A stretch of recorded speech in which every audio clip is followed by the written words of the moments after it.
Hey everybody, it's Jamie Poisson.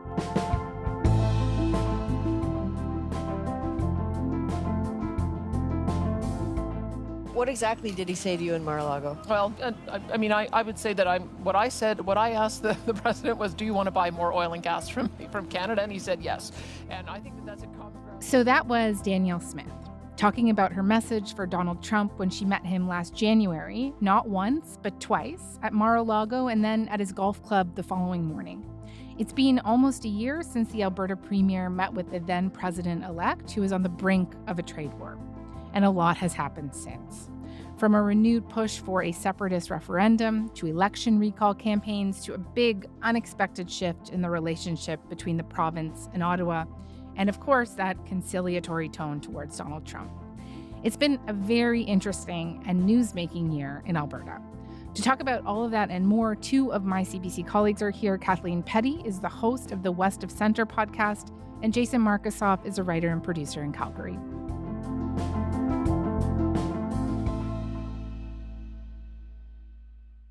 Kathleen, hi, it's great to have you on the show. Great to talk to you, Jamie. And Jason, good to have you here, as always. Hey again. Jason, why don't we start with you? Alberta politics is not exactly normally sleepy, but how interesting a year in Alberta politics would you say this year has been?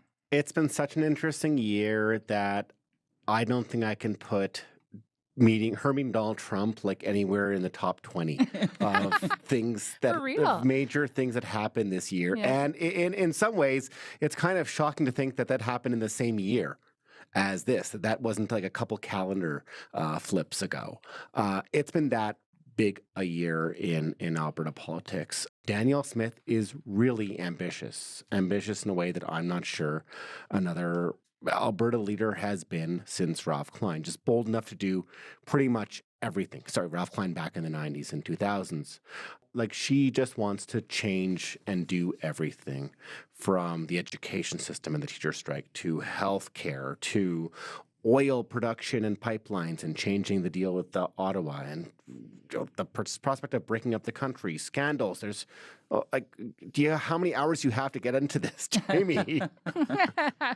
I mean, we have 25 minutes. So I'll do my best. It has been so busy. Kathleen, I wonder if I could get you in here. I imagine you agree with Jason's assessment there, but just how would you characterize the last year?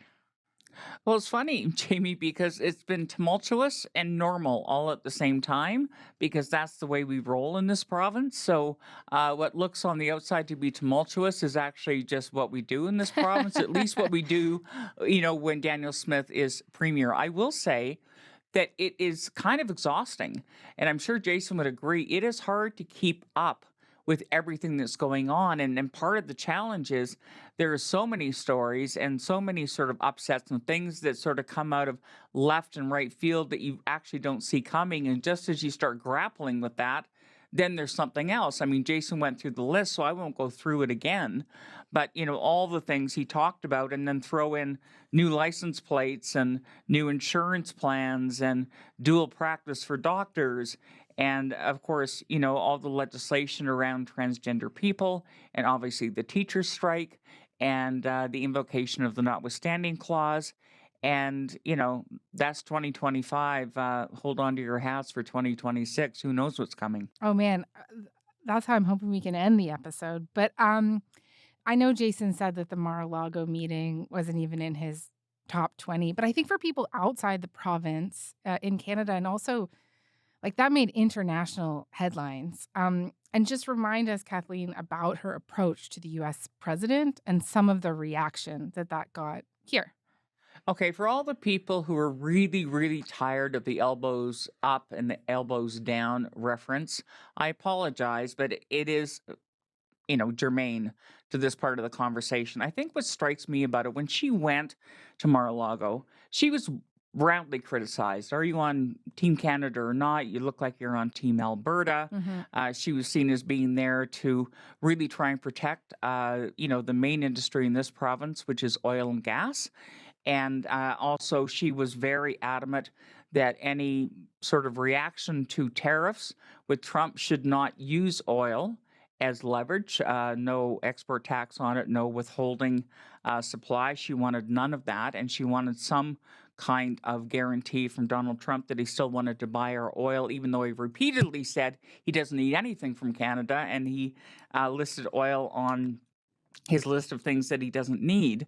But having said that, in retrospect, even as she was criticized, I think it would be fair to observe that after he was elected, Mark Carney, that is, on a very much elbows up campaign, he's been very much an elbows down prime minister after that campaign. And his approach to Trump has actually been closer to what Danielle Smith was doing in the early going of this than, say, Doug Ford. Mm-hmm. But, Jason, I do remember the critiques. They were so hot at the time, right? Like, one of the unions was literally calling her a traitor. And remember that Breitbart interview that she did where she talked about how Pierre Poilievre's perspective was very much in sync with the Trump administration. Let's just put things on pause so we can get through an election. Let's have the best person at the table make the argument for how they would deal with it. And I think that's Pierre Poilievre. And I do agree with you that if we do have Pierre as our prime minister, then I think that there's a number of things that we could do together. She talked about telling U.S. officials that they should put tariffs on hold until after the election, which then invited critiques of election interference. And, was she really feeling that pressure at the time, you think? I think part of what you have to do with understanding how an Alberta premiers would approach this is think about how different Alberta's experience in this trade war is from Ontario, Quebec, BC, almost any other region of this country. We're kind of walking on sunshine, and we're in this odd oasis of calm here in Alberta. Steel tariffs affect Quebec and Ontario a lot. Auto tariffs, of course, affect central Canada. Forestry tariffs affect a bit of everywhere, but especially in BC and parts of Atlantic Canada. Danielle Smith, one of the things she really hoped to get in her diplomacy was for oil and gas not to be touched. And oil and gas and agriculture, which are not only Alberta's big exports, but also Canada's big exports, they're exempted. So there's not that edge. There's no reason necessarily as much for a premier to play bad cop like Doug Ford is, really, yelling loudly, putting out those ads that rankled Donald Trump and caused the latest cancellation of our trade talks with him. But Alberta has been fine. Alberta has, we got nearly what we wanted on one level very quickly, and there's been no need to rock the boat.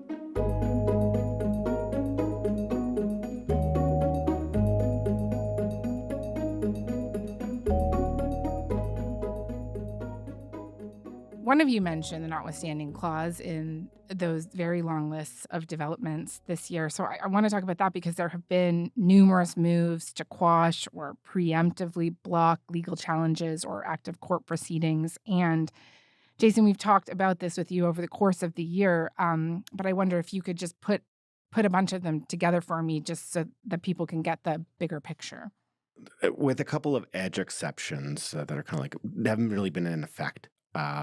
Alberta's not really used the notwithstanding clause in the last 40 years of history. Of course, Quebec has. We started to see Doug Ford and in Ontario doing it, and Scott Moe in Saskatchewan. Danielle Smith, who seemed like the big libertarian type and, had expanded Alberta's own Bill of Rights, didn't seem like she'd want to use the charter override. Then this year happened. Then this fall happened. And it was this blitz of times where she used it to end a teacher strike, the notwithstanding clause. And then she used it 3 more times on 3 trans bills she passed last year to affect trans youth in sport, in healthcare, and in education. So 1, 2, 3, 4 notwithstanding clause applications all at once. And especially coming off the heels of the way that ended the teacher strike, that really touched a nerve with a lot of people here in Alberta. It's kind of surprising. That's not been her only cases of going in and basically squelching court challenges. There was a bill where, there's an active lawsuit on where her own UCP, United Conservative Party, was trying to fight for the copyright over the right for a couple of former caucus members of hers to form the Progressive Conservative Party, the old party that governed Alberta for 40 years up until 2015. And then she went out and legislated that out of existence, basically banned this party from any party from using the word conservative other than them. So she squashed that lawsuit. She also quelled this lawsuit or this court question into the constitutionality of a citizens' initiative into holding a referendum to separate from Canada. And basically, she used legislation to moot that court hearing. So there's an interesting tension, challenging between her and courts. She's lately come to say that there's parliamentary supremacy, and we don't want courts or other people being gatekeepers for things. It's going to be interesting to see if she uses the so-called nuclear option or other of these drastic measures again in 2026, because you ask Quebec, once you get taste for it, you may want more. Yeah. And just obviously one of the critiques is that this is being used to curb individual liberties and that it's treating the courts like obstacles. But she's clearly done the cost-benefit analysis here, and she's thinking that there's more upside to this because she keeps using it. And so, Kathleen, why? Well, because she knows she can, first of all. I mean, I will point out that the notwithstanding clause is almost always used preemptively, like almost always. So that is the way provinces have chosen to use it. And, Quebec, as Jason mentioned, led the way. I think people are less focused, actually, on the invocation of the clause because a lot of people aren't constitutional scholars. They don't really understand what it is. It's part of the charter, which is the argument that she makes. I think they're more focused on the issues that they're being used with. And there was a lot of reaction, for example, to using it to force the teachers back to work because that was such a high-profile situation, which most people could understand because, most people have gone to school. Most people have dealt with teachers. Right. Or, they know a teacher. And so forth. Yeah. No, exactly, right? So you can relate to it, and just the idea of being forced back to work and all of that. People, I think, relate to that more than the invocation of the notwithstanding clause. With the transgender legislation, I think people are probably less invested in that kind of legislation. People, obviously, very vocal advocates out there and bring up very good points about why, that this is a road that we have to be very cautious about because this is a very vulnerable group of people. But generally, populations are relatively self-interested in terms of what they pay attention to, and it's what they can most relate to. And so I suspect that was part of the calculation that she made in that case. And I think that's true of, all kinds of ways that she sort of has muscled her way through. And, Jason went through a lot of really good other examples that aren't even part of the notwithstanding clause, where you just sort of set the courts aside, you bring in new legislation so that their role essentially becomes non-existent. And I have to tell you what it makes me wonder, and Jason and I have chatted about this because I've raised it with him. I do wonder sometimes, and it'd be worth asking her whether she, if she thinks elected representatives should be sort of making all the calls, then maybe she also thinks judges should be elected. Huh. Yeah, I would love to hear her answer to that question.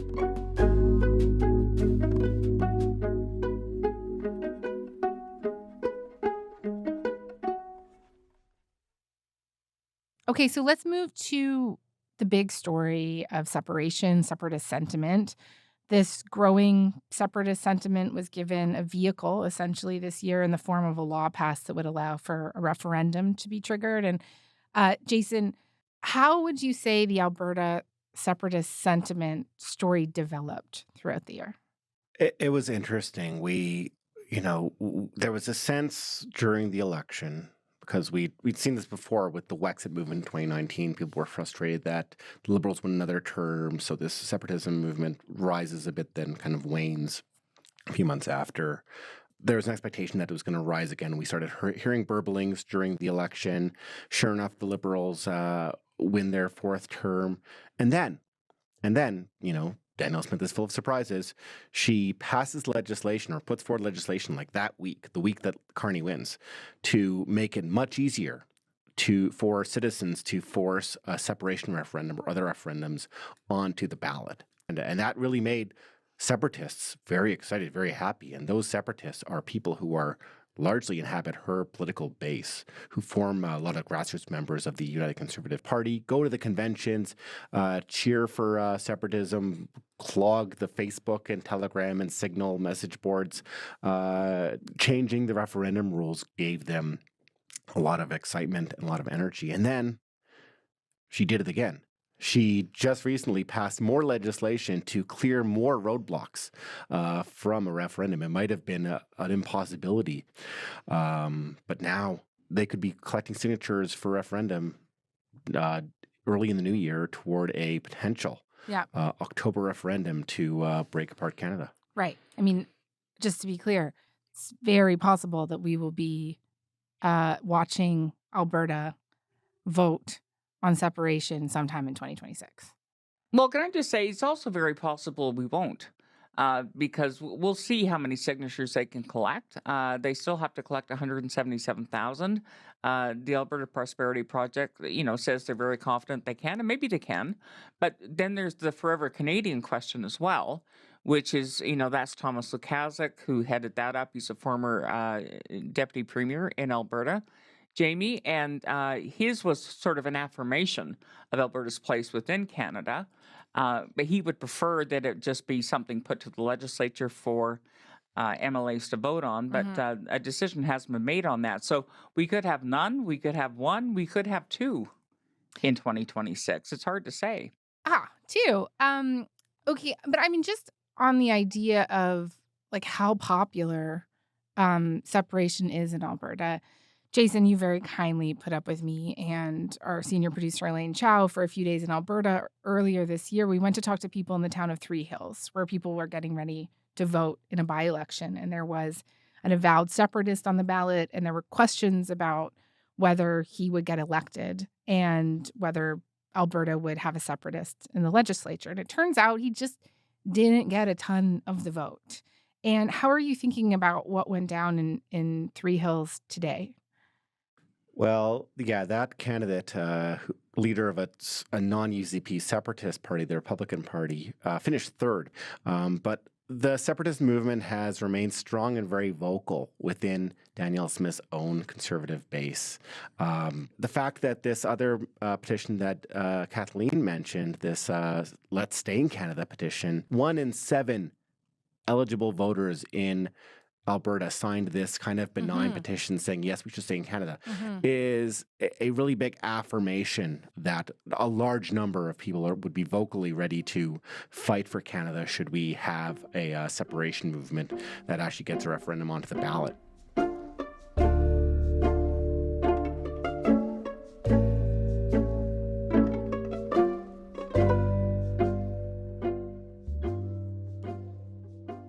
Kathleen, this grand bargain that Danielle Smith has recently made with Ottawa, this big energy deal or memorandum of understanding that would see a bunch of things happen, including the paving of the way for a potential pipeline.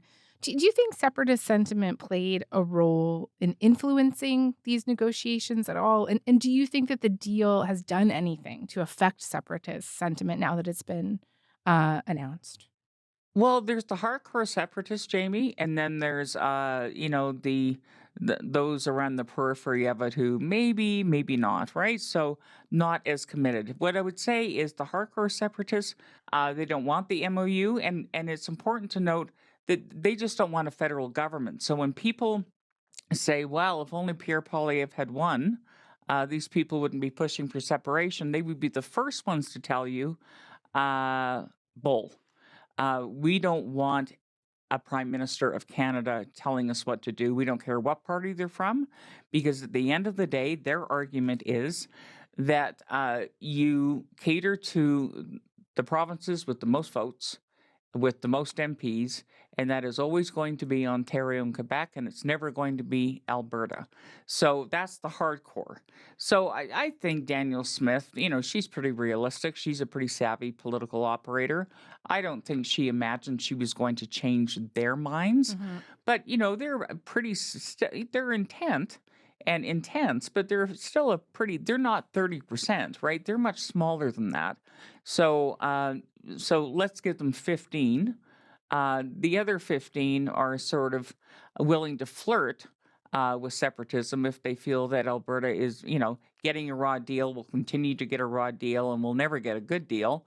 And I think she was hoping to persuade that group with the MOU. And, we certainly saw Mark Carney at the Chamber of Commerce. I mean, his first standing ovation he got before he even opened his mouth. Great. Thank you very much. Wow. Right. And then there was another subsequent standing ovation. Thanks, Larry. Merci beaucoup. Thank you. And he looked somewhat surprised, actually, I think he was hoping for a good reception, but I'm not sure if he was expecting a standing ovation. So, for the broad swath of Albertans, I think they see this as an accomplishment that is of note for sure. And perhaps, a new relationship with Ottawa. There'll still be issues where it'll be combative, but I think they see that. But having said that, as difficult as this MOU was to negotiate, I think everyone clearly understands even more now, after learning more about the MOU, that the MOU is actually the easy part, right? The hard part is actually pursuing what the MOU lays out. Yes. One thing I did want to ask you about is I was watching Conservative leader Pierre Poilievre be interviewed by our colleague Rosie Barton over the weekend. Now, let's talk about the amazing and brilliant Premier of Alberta, who said just the other And he day- essentially said at one point that he thinks Danielle Smith is a brilliant politician, but then he also said pretty much that he thinks this deal, this MOU she's been championing, is not a great one. I don't believe that Mark Carney has changed from the things that he wrote for 10 years and that his party did for 10 years, which is to block pipelines and try to keep oil and gas in the ground. Then why does Danielle Smith believe him? Danielle Smith was very clever because she forced Carney to flip-flop and break his word to his Leave It in the Ground caucus by withdrawing his threatened emissions cap and clean electricity regulations, because those Kathleen, things if you would could have just driven up the parse cost that out and for me, killed even more jobs. has Alberta's closer relationship with the Liberal government in Ottawa, talk about those standing ovations for Carney, just imagine at this time last year, the idea that a Liberal Prime Minister would get a standing ovation in Alberta. Has it undermined the Conservative leader in some ways, the federal Conservative leader? Well, actually, I think it's. I think the bigger impact is the other way around. Honestly, I think Pierre Poilievre, to some degree, has undermined Danielle Smith by basically saying that the MOU isn't worth the paper it's written on. I'm broadly paraphrasing, but that certainly has been the message. I'm not sure she was, even though she tried to paper over it, all that thrilled about that motion being introduced, because he's essentially saying it's not a good deal, and she was essentially saying that this is a deal I worked really hard on and I'm very proud of. And her smile was a mile wide when she sat down beside Carney and was signing it. So she clearly thinks that she did a good thing here, that it was hard bargaining and they came to a good deal. So let's face it, the motion came after the fact. The reaction to the MOU came after the fact. She'd been working that MOU for a while. Everyone knew that she was working on it, finally got it done, and then he says it's worthless. And, so I actually think it's the other way around, Jamie. I don't think it's her undermining him politically. I think it would be more clearly, most observers would look at it as the other way around. That's interesting. I guess I was kind of thinking about it from the perspective of him being in a bit of a weakened position right now, but that's a really interesting answer. Jason, you want to add anything here? I take Kathleen's point, but Danielle Smith, this actually showed some sincerity in Danielle Smith saying that she wants to see if Canada can work and wants to have a strong Alberta within in United Canada, because this would seem to strengthen Alberta's hand a lot. Alberta certainly Danielle Smith had been asking for a lot of these climate regulations that put under Trudeau to be removed, and she got almost all the ones she wanted removed or suspended or otherwise overlooked for the sake of Alberta's Alberta's support and Alberta's positivity, Alberta accepting the industrial carbon tax, accepting this big multi-billion-dollar carbon capture project to reduce emissions in the oil sand. Alberta gave some, but also Carney gave up a lot. Certainly lost a former environment minister, Stephen Guilbeault, over in the process, which would have made Alberta and a lot of the energy executives quite happy as well. And I've just lost the train of my thought. You're trying to decide whether you agreed with me or not. Yeah. You're right.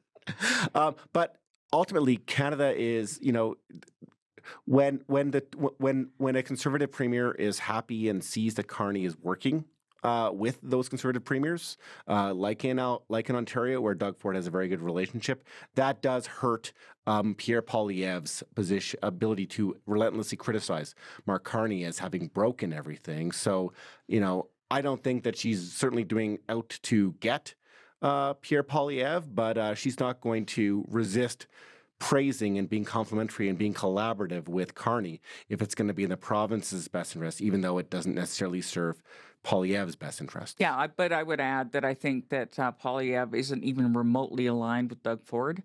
And I think he is seen as sort of more ideologically aligned with Danielle Smith, which is what makes this even more complicated. Yeah. Absolutely. Awkward. Yeah.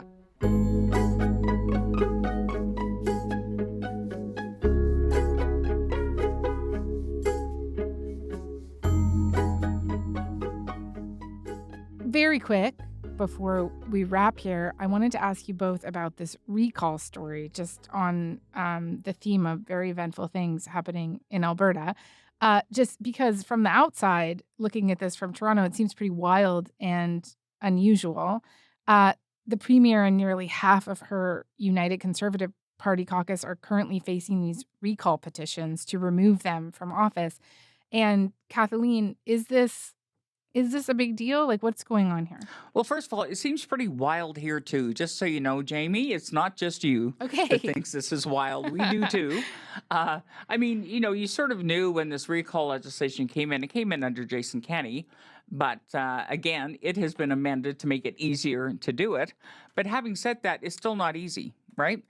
So there are a lot of petitions. It doesn't mean they're going to be successful. And we will see. I'm not, you can never predict. If I was ever tempted to predict anything in politics, I've learned my lesson. Well, actually, I've learned it many times, but I've really learned it now. I'm not doing it anymore.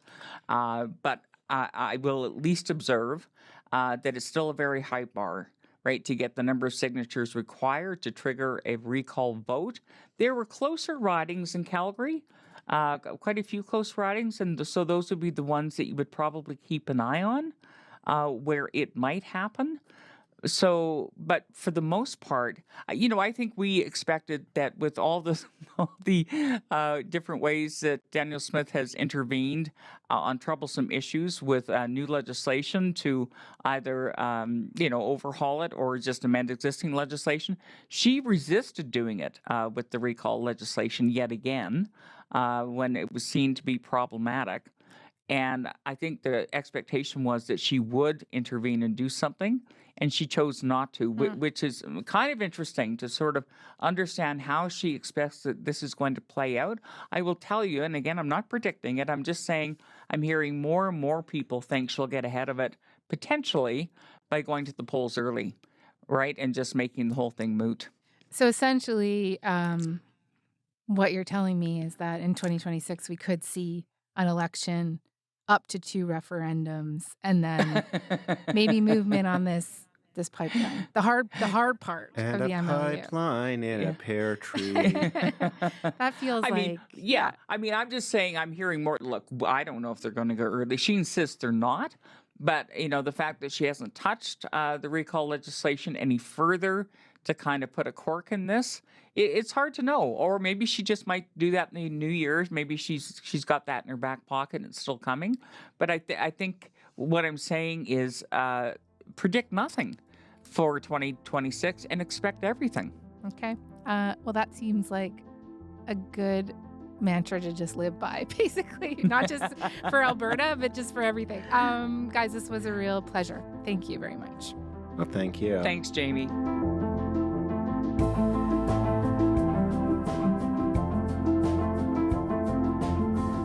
All right, that's all for today. I'm Jamie Poisson. Thank you so much for listening. Talk to you tomorrow.